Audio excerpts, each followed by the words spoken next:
Possession of a stolen firearm in Texas. Let's say you buy a firearm from an individual, so you're not required to do paperwork. Let's say at some point in the future that individual reports that firearm stolen, and now you're driving down the road, you have no knowledge of that stolen report. You're driving down the road, you're pulled over for speeding or something like that, and that cop asks you, hey, do you have a firearm in your vehicle? And you say yes, and they say, can I see it? And they get that serial number and they run it through their system and it comes back stolen. What happens is you are arrested for a felony. Here in Texas, possession of a stolen firearm is a felony offense. Now, what do? Right? You bought that from somebody, it's an individual, so you're not required to have paperwork, and you don't have paperwork, and you tell the officer that.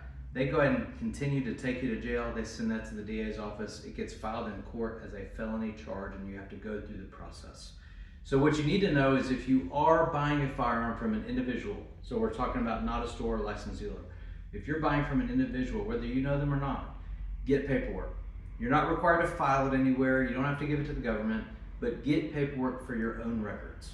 So that way, if at some point in the future that firearm is ever reported stolen and it comes back to you, you have that paperwork to show them, here's who I bought that firearm from.